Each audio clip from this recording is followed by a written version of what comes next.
Hello, Ryan here with another episode of NWR Retro, and today I'm going to be playing the racing game that is taking the Switch community by storm. It is the game that just released this week, and everyone is talking about it. Everyone's out there having great races, and that is, of course, Overtop.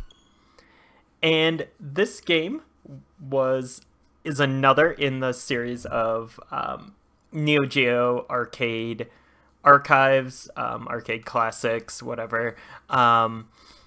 It is as you can see from the title screen here, it is a 1996 arcade game, and it was developed by ADK, who you might know from like the World Heroes series, and Magician Lord, and Twinkle Star Sprites, which is a game that should definitely get a Switch release.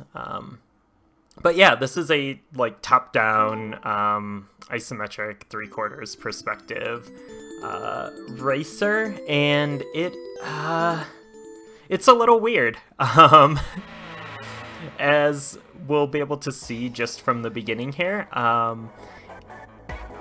it doesn't give the greatest first impression in 2017 with this cinematic opening cutscene that was maybe impressive in 1996. I'm not sure, but this logo, the game's logo, is very, very good. So yeah, this is a weird one. There's stuff I like about it, stuff I don't like so much, but we'll just go ahead and get right into it here after I learn how to play it. Alright, so you actually have a pretty cool vehicle selection in this game. There's a Hummer and a motorcycle and a fake Ferrari here, which is what I'm going to be using. Something that's kind of cool about the Switch version is, or I guess the Arcade Archives version, is you can, whoa, there we go. You can use the trigger buttons for brake and acceleration. So basically, you can play it like a Forza game or something, with the right trigger accelerating and the left trigger braking, which is pretty cool. So the biggest kind of issue that I have with this game that you can really obviously see right now as I'm playing is it's really, really challenging to know to prepare yourself for a corner, because, you know, typically in like your kind of behind the car or first person view racing games, you know, you can see when a corner is coming because you see it in the distance on the horizon. But with an isometric racing game like this, the corners just come up on you, and I mean, you can be watching the map to help you a little bit, but it doesn't totally solve the issue. And you know, there's like these arrows, but they kind of come up at the last second, and it's a little bit hard to judge. So really, I think probably the key to being super successful in this game is just like memorizing the courses. And I think this game in particular is more challenging than your typical isometric racers like your RC Pro-Ams or Super Off-Road or something, because with those games you can kind of see the entire track, you know, so you kind of, you know what's coming at any given moment. But yeah, this game those corners just really kind of come up on you. So it makes for a really, really challenging experience. The controls feel alright. I don't know. I think, like, I'm not a huge fan of isometric games in general. You know, from the 80s and 90s. Like, I don't love like the old rare PC isometric like RPG action adventure games. Not a big fan of like The Immortal or Landstalker or, you know, any of those types of games. And isometric racing games I could kind of take or leave, to be honest. You know, top-down racing games in general. Like, I like Micro Machines on the NES, but that's kind of it. I prefer just, you know, with racing games, I just prefer like a typical 3D perspective. Which, you know, this game came out in '96, like, you know, this was a couple years after Ridge Racer and Daytona USA, so it's not like 3D racing games didn't exist, but they probably would have been... I don't know if we saw a true 3D racer on the NEOGEO hardware, or if that was more, you know, the you know, Saturn and PlayStation than N64, I guess. So that's interesting.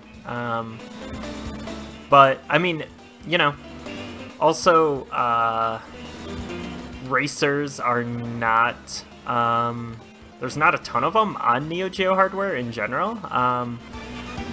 ADK did release in like the early 90s. They released a top-down racing game that was really, really simple looking. I can't remember what it's called off the top of my head right now, but yeah, there's not a ton of racing games on the hardware, really. So I guess that makes this this pretty unique.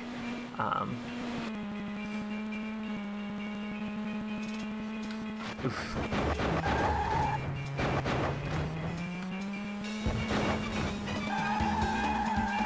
It's got some pretty cool tunes here, some good tunes.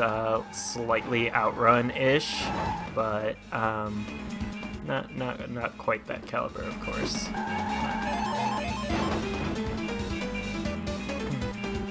And I mean, I guess the other thing that's similar about this game to Outrun is you are kind of going through these different track sections that are taking you to, you know, different locales,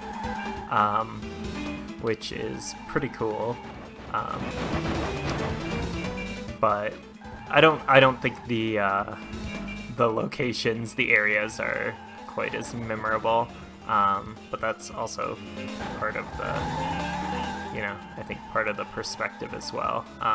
I do like this next bit though. I think the next bit is the city at night, which yeah, this looks cool, but you can like barely see it because there's like these giant walls. So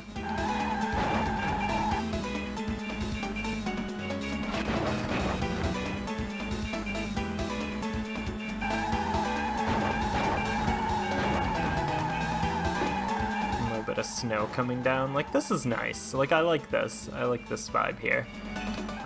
But man, it is like so hard to control your car in this.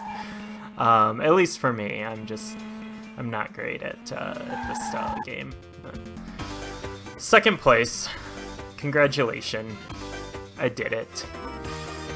So yeah, I mean, that really is this game.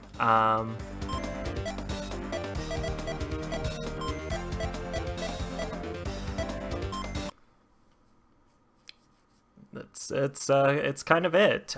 So yeah, this is out on the Switch eShop. It's the usual $8. It's probably not probably not in the first 5 choices I would give for these arcade archives, unless, however, you are like a fan of isometric racing games, and this is one that probably not a lot of people have played. So, you know, if that's you, then this game may be in your wheelhouse. Otherwise, I think most Switch owners this week will probably just be playing some Mario Kart and be pretty okay with that. But you know, this is an interesting curio. It's kind of an underrepresented genre on this hardware, and you know, if you like this style of game, you might dig this. Just be ready for some very slippery car controls, and you're gonna need some split-second reflexes as well. So, all right. Well, this was a really short episode, but that's okay. Yeah. Once again, I'm Ryan, and this has been NWR Retro. You can find me on Twitter at BrawnDwarf, BraWNDWARF, and check out all the great content happening over at Nintendo World Report right now. So, thank you for tuning in, and I will catch you next time. Goodbye.